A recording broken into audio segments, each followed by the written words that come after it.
بسم اللہ الرحمن الرحیم۔ حضرات، آپ کو معلوم ہے کل جمعے سے ایام تشریق شروع ہو رہے ہیں اور تقریباً یہ 5 دن بنتے ہیں۔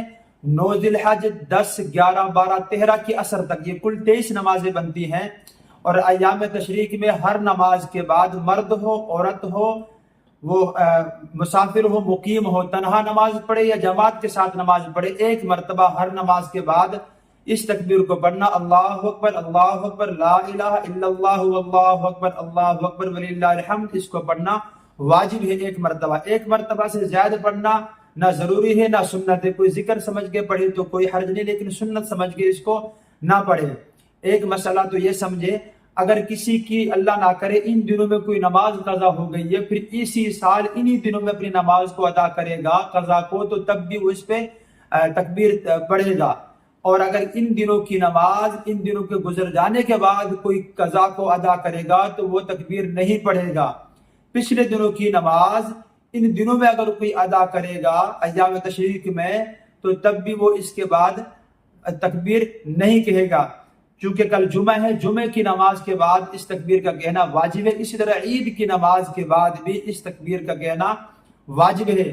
بعض ساتھی پوچھتے ہیں کہ اس تکبیر کی فضیلت کیا ہے؟ دیکھیں، سب سے پہلے فضیلت کے لیے اتنا ہی کافی ہے کہ یہ آپ صلی اللہ علیہ وسلم کا مبارک عمل ہے۔ صحابہ کرام بھی اس کو کیا کرتے تھے، بلکہ صحابہ کرام کے بارے میں ہے، وہ بازار تشریف لے جاتے، بازار میں جا کے بلند آواز سے اس تکبیر کو پڑھا کرتے تھے۔ ان کو دیکھ کر بازار والے بھی ان کے جواب میں اسی تکبیر کو پڑھا کرتے تھے۔ بلکہ علماء نے لکھا ہے نماز میں مرد بلند آواز سے تکبیر پڑھے گا، عورت ایسے آواز سے تکبیر پڑھے گی۔ تو میرے دوستو، سب سے پہلے یہ سمجھے کہ اس کی فضیلت کے لیے آپ صلی اللہ علیہ وسلم کا عمل ہی کافی ہے، کہ اس عمل کی نسبت آپ صلی اللہ علیہ وسلم کے ساتھ ہے۔ اور دوسری فضیلت یہ دیکھیں، اس میں اللہ اکبر بھی آ گیا، لا الہ الا اللہ بھی آ گیا، اور الحمدللہ بھی آ گیا۔ آپ جانتے حدیث پاک کا مفہوم، افضل ذکر لا الہ الا اللہ، سب سے افضل ذکر لا الہ الا اللہ، وہ بھی اس میں آ گیا۔ اور ایک حدیث پاک کا مفہوم ہے، جس نے ایک مرتبہ اللہ اکبر کہا اس نے زمین آسمان کی خلا کو بھر دیا۔ اور فرمایا، اور جس نے الحمدللہ کہا اس نے اللہ تعالیٰ کی تعریف کر دی ہے۔ اور آپ کو پتہ ہے الحمدللہ کہنے سے بھی اللہ تعالیٰ کا جو میزان ہے، ترازو ہے، وہ بھر جاتا ہے۔ ایک مرتبہ الحمدللہ کہنے سے، اللہ اکبر کہنے سے زمین آسمان کا خلا بھر جاتا ہے۔ افضل دعا الحمدللہ ہے، افضل ذکر لا الہ الا اللہ ہے۔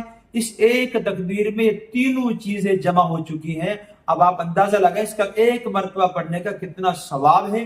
اس لیے آپ ابھی سے اہتمام کریں، اپنے گھروں میں لکھ کر لگا دیں اور اس کا تکبیر کا اہتمام کریں۔ اللہ اکبر لا الہ الا اللہ واللہ اکبر وللہ الحمد، وآخر دعوانا الحمدللہ۔